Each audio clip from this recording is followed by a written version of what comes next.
Hey guys, and welcome back to this video, and I just wanted to quickly address my rebrand.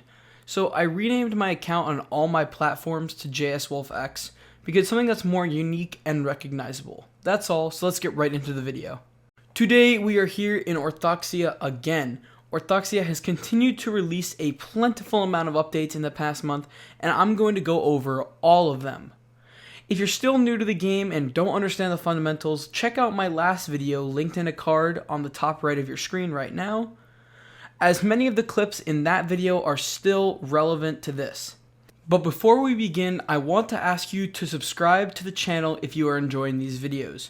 Almost 90% of my viewership comes from unsubscribed users, and it means so much to me to get your continued support in the form of a subscription. Thank you.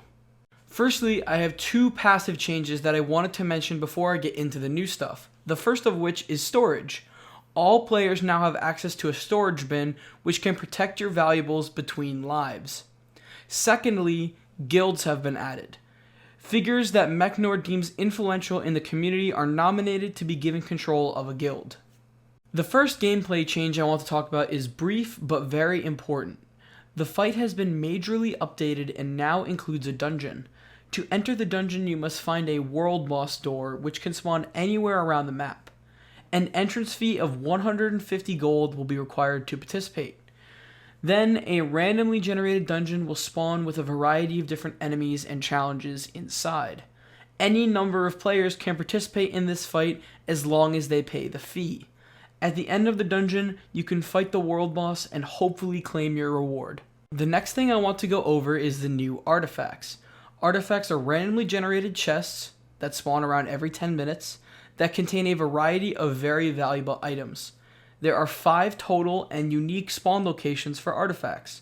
One thing to note is that all locations have a trap. Once you open the artifact, you have approximately 30 seconds to escape the vicinity to safety. In addition, there are 2 standardized items that can be found in any of the 5 locations.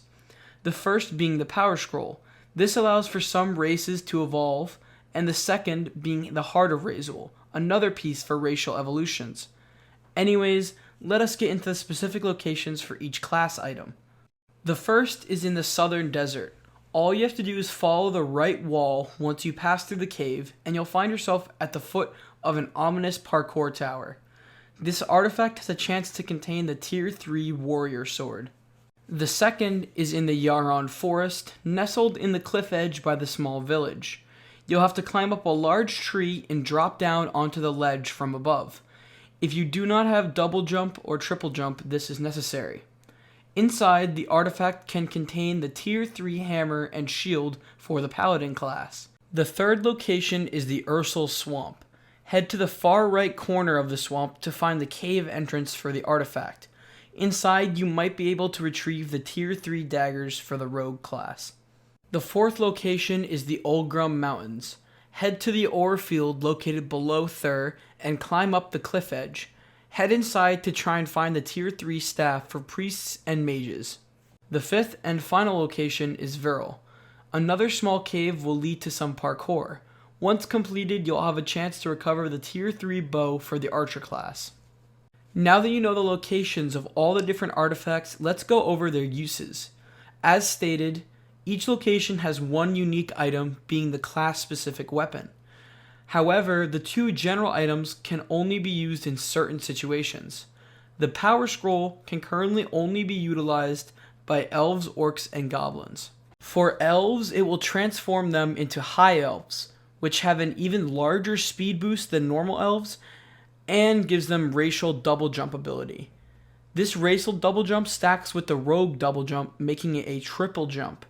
If an elf uses their Power Scroll in the Ursal Swamp, it will transform them into a dark elf, which will grant them a 1.25 times overall damage boost, and they will retain their normal elf speed boost. For orcs, it will transform them into red orcs, which will give them a 1.25 times damage boost. For goblins, it will transform them into hobgoblins, which grants them a 1.25 times damage boost and a 1.1 times walk speed boost. In addition, the Horde Mentality Goblin trait, which increases damage for the goblins in the vicinity, counts hobgoblins as 2 goblins. The second general item you can get from artifacts is the Heart of Razul. This item is currently only useful to snails. When a snail uses the Heart of Razul, they will be transformed into stone snails.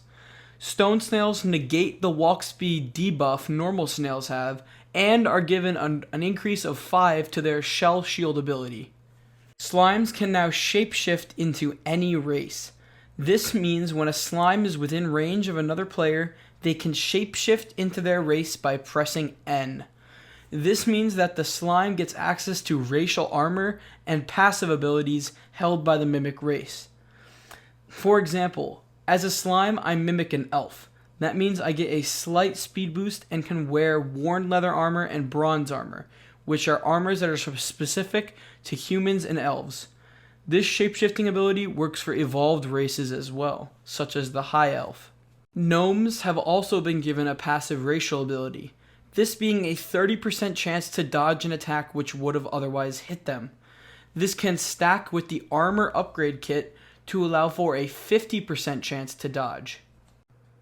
Now I'm going to briefly touch on the updated class system. I'll see if making an entire video on it is necessary in the future. Please leave some feedback regarding that. There were 4 new class additions since my last video: Paladin and Shaman, which both use a hammer and shield, as well as Priest and Archer, which use a staff and bow respectively. Classes were also changed in that each statue now makes the requirement for new skills clear.